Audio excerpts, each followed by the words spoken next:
আসসালামু আলাইকুম। আজকে আমি আপনাদের সাথে শেয়ার করব মিষ্টি আলুর পিঠা। আমি মিষ্টি আলুগুলোকে ভালোভাবে ধুয়ে পরিষ্কার করে সিদ্ধ করে নিয়েছি। এরপর ঠান্ডা হয়ে যাওয়ার পর আমি আলুগুলোর খোসা ছাড়িয়ে নেব। একে একে সবগুলো আলুর খোসা ছাড়িয়ে নেব।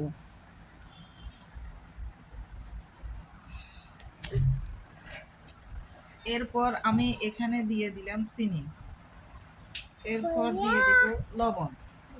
হ্যাঁ, এখানে আলুর মধ্যেও মিষ্টি থাকে, তাই আমি চিনির পরিমাণটা একটু কম দিলাম। আপনারা আপনাদের পছন্দ অনুযায়ী। আমি হাত দিয়ে আলুগুলোকে ভালোভাবে ম্যাশ করে নিচ্ছি। সহজ কথায় আমরা যেভাবে আলু ভর্তা বানাই।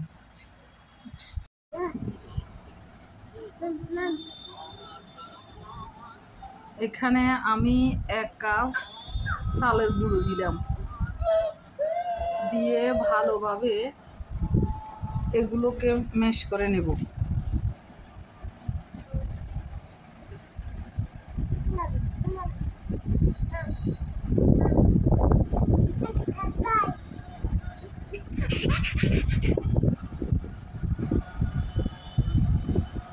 এখানে আমি 1 টেবিল চামচের মতো রেগুলার রান্নার তেল দিয়ে দিলাম,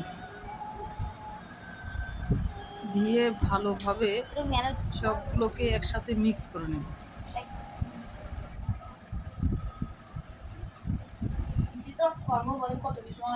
সবগুলো ভালোভাবে মিক্স হওয়ার পর এবার এগুলোকে আমি ছোট ছোট বলের মতো করে গোল করে নিব।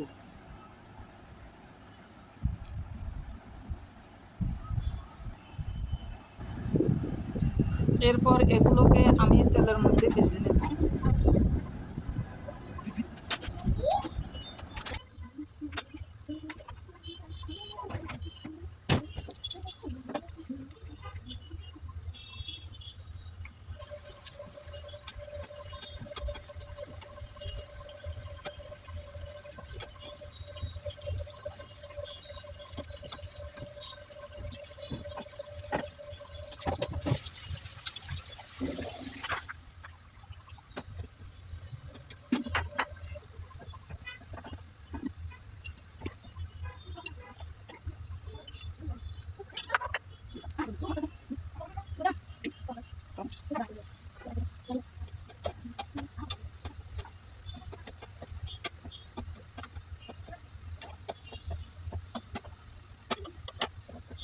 এবার একটি নাস্তার প্লেটে নিয়ে পরিবেশন করুন সুস্বাদু ও মজাদার মিষ্টি আলুর পিঠা।